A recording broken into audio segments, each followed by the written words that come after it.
اپنے دین کا احترام دیا، اس دین نے ہماری ہر معاملے میں رہنمائی کی، ہم ہر حال میں اپنے رب کی طرف رجوع کرتے ہیں، تنگی ہو یا آسانی، خوشی ہو یا غم، خوف ہو یا امن، ہر حال میں اپنے رب ہی کو پکارتے ہیں، اپنے رب ہی کی طرف رجوع کرتے ہیں۔ حقیقت یہ ہے کہ اللہ سبحانہ وتعالیٰ نے اس دنیا میں ہمیں ایک امتحان کے لیے بھیجا ہے، اسی لیے ہم پر وقتاً فوقتاً کچھ نہ کچھ مشکلات آتی رہتی ہیں، تاکہ ہمیں آزما کر دیکھا جائے کہ ان مشکل حالات میں ہم کرتے کیا ہیں، کس کی طرف رجوع کرتے ہیں، کیا طرز عمل اختیار کرتے ہیں، کیسا رویہ اختیار کرتے ہیں۔ ہم سب چاہتے تو یہی ہیں کہ ہماری زندگی میں صرف نعمتیں ہوں، صرف آسانیاں ہوں اور کوئی مشکل نہ ہو، لیکن آسانی کے ساتھ مشکل بھی ہوتی ہے۔ لیکن اللہ سبحانہ وتعالیٰ نے خوشخبری دی ہے، ان مع العسر یسرا، تنگی کے ساتھ آسانی ہے، اور یہ آسانیاں اللہ تعالیٰ کی ان بڑی نعمتوں میں سے ایک نعمت ہے جو وہ اپنے بندے پر انعام فرماتا ہے۔ مشکلات سے نکل جانا یا مشکلات کا نہ آنا بھی دراصل اللہ تعالیٰ کا ہم سب پر ایک احسان ہے۔ آسانی کس شخص کو ملتی ہے؟ ہر ایک کو نہیں ملتی، لیکن کس کو ملتی ہے؟ اسی کو ملتی ہے جو اس کے اسباب اختیار کرتا ہے اور جو اللہ سبحانہ وتعالیٰ اس کو توفیق دیتا ہے، اس کے لیے آسانی پیدا کرتا ہے۔ ہم سب جب بھی کسی مشکل کا شکار ہوں، اس سے نکلنے کے لیے، آسانی کے لیے ہمیں اپنے رب ہی کی طرف رجوع کرنا چاہیے اور اسی سے توفیق مانگنی چاہیے، جیسے شعیب علیہ السلام نے کہا تھا، وما توفیقی الا باللہ علیہ توکلت والیہ انیب، میری توفیق اللہ کی مدد کے ساتھ ہے، اسی پر میں نے توکل کیا اور اسی کی طرف میں رجوع کرتا ہوں۔ تو دین اور دنیا کے کاموں کو آسان بنا لینا یہ ہمارے ہاتھ میں نہیں ہوتا، یہ صرف اللہ کے ہاتھ میں ہوتا ہے۔ ہم تو صرف اسباب اختیار کرتے ہیں، لیکن کرتا ہمارا رب ہے جس کا کوئی شریک نہیں۔ اور اللہ سبحانہ وتعالیٰ وہ مہربان رب ہے کہ جو مشکل کے بعد مشکل نہیں، مشکل کے بعد آسانی لاتا ہے۔ سورۃ الطلاق میں اللہ تعالیٰ فرماتے ہیں، لِيُنْفِقْ ذُو سَعَةٍ مِّن سَعَتِهِ وَمَنْ قُدِرَ عَلَيْهِ رِزْقُهُ فَلْيُنْفِقْ مِمَّا آتَاهُ اللَّهُ لَا يُكَلِّفُ اللَّهُ نَفْسًا إِلَّا مَا آتَاهَا سَيَجْعَلُ اللَّهُ بَعْدَ عُسْرٍ يُسْرًا، تاکہ وسعت والا اپنی وسعت میں سے خرچ کرے، اور جس پر اس کا رزق تنگ کر دیا گیا اسے چاہیے کہ اس میں سے خرچ کرے جو اللہ نے اسے دیا ہے۔ اللہ کسی نفس کو تکلیف نہیں دیتا مگر جتنی اس نے اس کو طاقت دی ہے۔ ان قریب اللہ تنگی کے بعد آسانی پیدا کر دے گا۔ یہ اللہ تعالیٰ کے الفاظ ہیں، سَيَجْعَلُ اللَّهُ بَعْدَ عُسْرٍ يُسْرًا، کہ تنگی کے بعد آسانی آئے گی۔ لہذا بندے کو پر امید رہنا چاہیے کہ یہ مشکلات ایک دن ختم ہو جائیں گی۔ اور ویسے بھی آپ دیکھیں کہ مشکلات صرف اس وقت تک ہیں جب تک ہماری سانس کی ڈوری اٹکی ہوئی ہے، جب تک ہماری سانس چل رہی ہے۔ جس دن ہماری سانس بند ہو جائے گی اس دن ساری مشکلات بھی ختم ہو جائیں گی، کچھ بھی باقی نہیں رہے گا۔ اس لیے اس دنیا کی جتنی بھی مشکلات ہیں وہ عارضی ہیں، بہت وقتی ہیں اور جلد ختم ہو جانے والی ہیں۔ اصل بات یہ ہے کہ ہم ہر حال میں اللہ سبحانہ وتعالیٰ کی طرف رجوع کریں اور اس سے دعا مانگتے رہیں۔ آج جمعہ کا دن ہے الحمدللہ، اور آپ نے سورۃ الکہف پڑھی ہوگی۔ سورۃ الکہف میں ابتدائی میں ایک دعا آتی ہے، ام حسبت ان اصحاب الکہف والرقیم کانوا من آیاتنا عجبا اذ اوی الفتیۃ الی الکہف فقالوا ربنا آتنا من لدنک رحمتا وہیئ لنا من امرنا رشدا۔ کیا آپ نے سمجھا ہے کہ غار اور کتبے والے ہماری عجیب نشانیوں میں سے تھے؟ جب ان نوجوانوں نے غار کی طرف پناہ لی تو کہنے لگے، اے ہمارے رب، ہمیں اپنے پاس سے رحمت عطا کر اور ہمارے لیے ہمارے معاملے میں رہنمائی فرما۔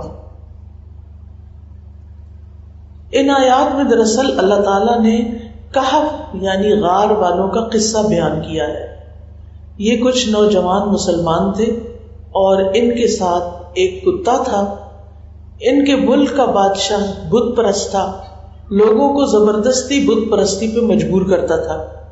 جو لوگ اس کی بات نہیں مانتے تھے ان کو وہ سخت سزا دیتا تھا۔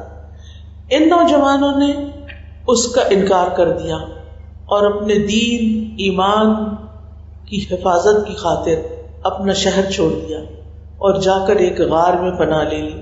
اب آپ سوچ سکتے ہیں کہ غار میں نہ روشنی ہے، نہ کھانے کو کچھ ہے، نہ پینے کو کچھ بھی نہیں، زندگی کا کوئی سامان ہی نہیں، کیونکہ پہلے سے غار تیار نہیں کی ہوئی تھی، بلکہ اپنی جان بچانے کے لیے یہ شہر سے نکل گئے، اپنا ایمان بچانے کے لیے انہوں نے اپنا گھر چھوڑ دیا۔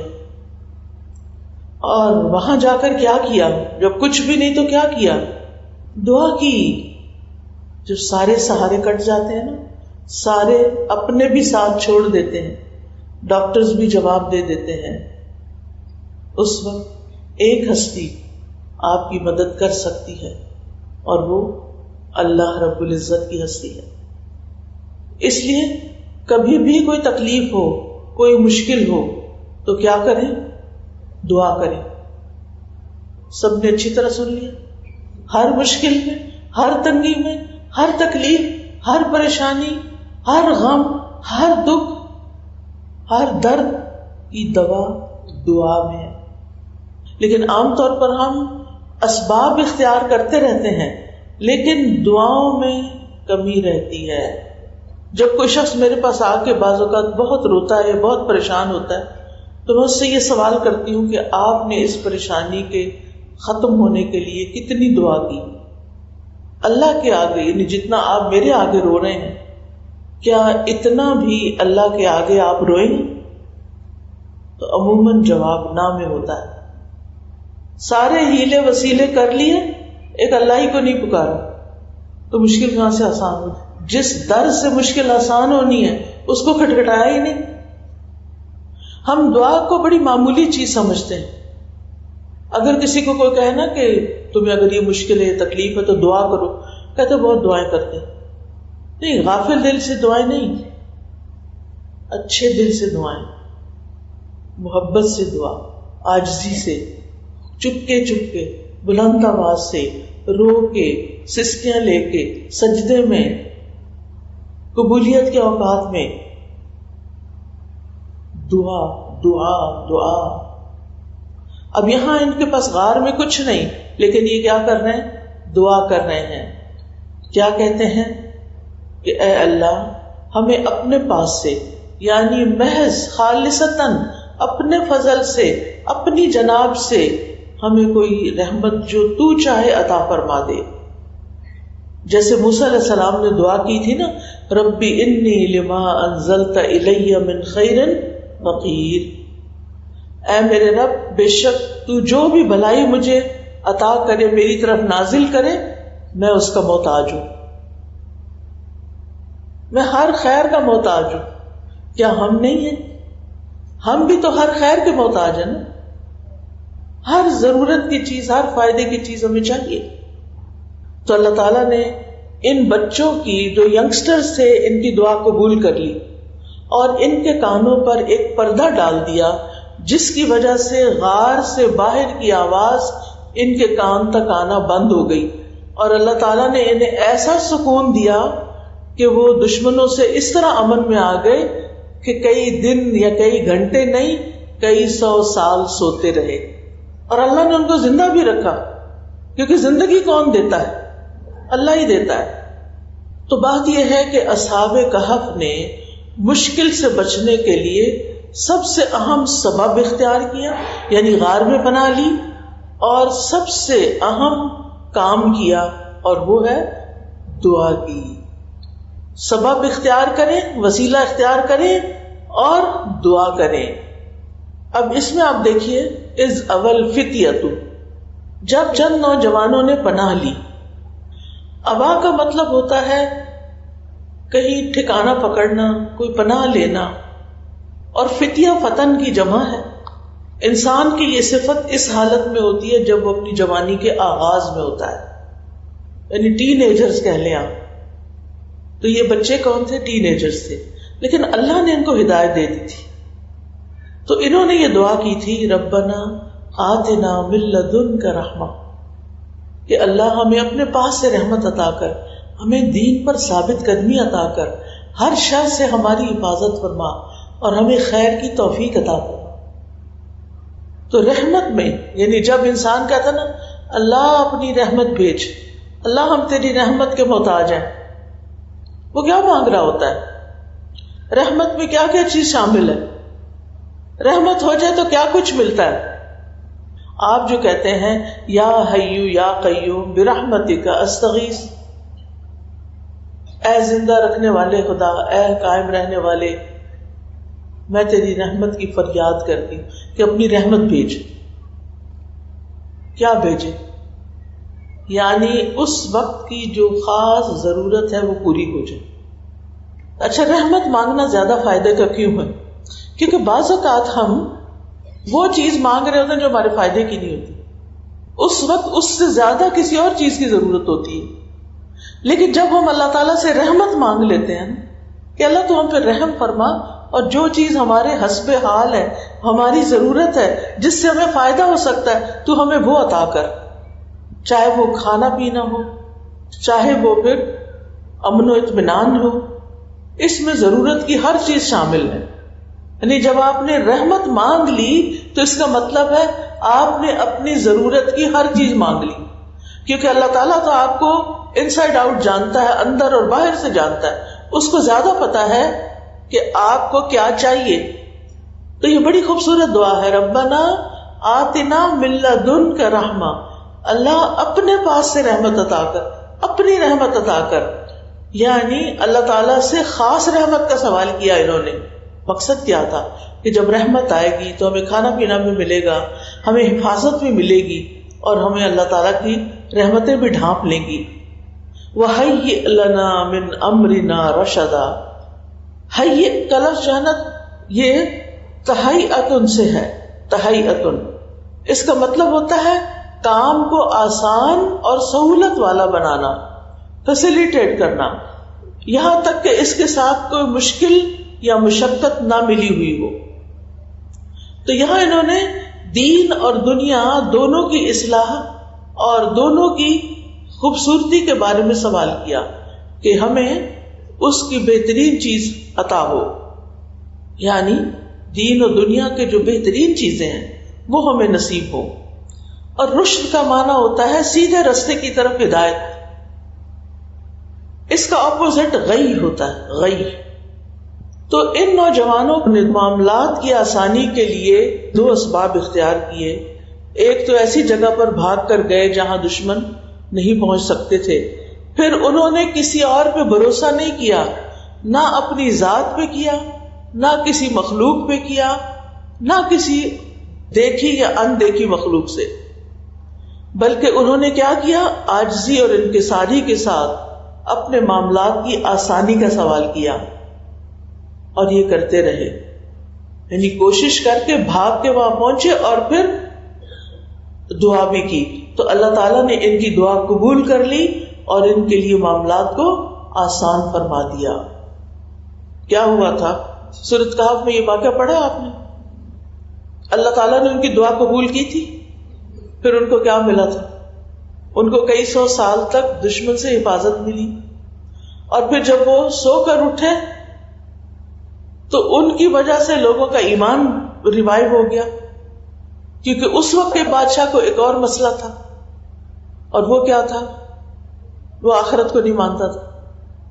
تو ان کو کئی سو سال سلا کے پھر اٹھا کے اللہ نے بتا دیا کہ اگر کوئی 1000 سال بھی سویا نہ نا، موت نیند کی بہن ہے نا، 1000 سال بعد بھی اللہ اس کو اٹھا سکتا ہے. اللہ تعالیٰ کے لیے کچھ مشکل ہے.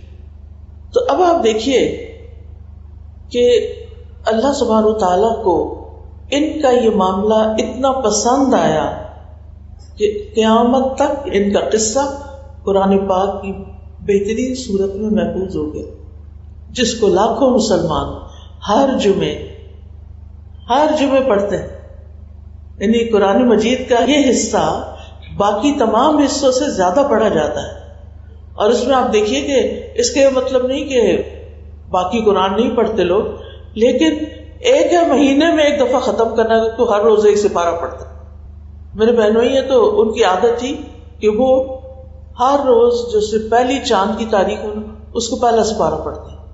اب چاند کی کبھی 29 تاریخیں ہوتے کبھی 30، اگر 29 ہوئی تو آخری دن 2 سپارے پڑھ لیے، لیکن اگر 30 ہے تو بس ہر مہینے انہوں نے قرآن لازمی ختم کرنا ہے. اچھا کچھ لوگ ہوتے ہیں وہ ہفتے میں ایک دفعہ کر لیتے ہیں. وہ کیسے کرتے ہیں پتہ ہے آپ کو؟ قرآن مجید میں کتنی منزلیں ہیں؟ 7.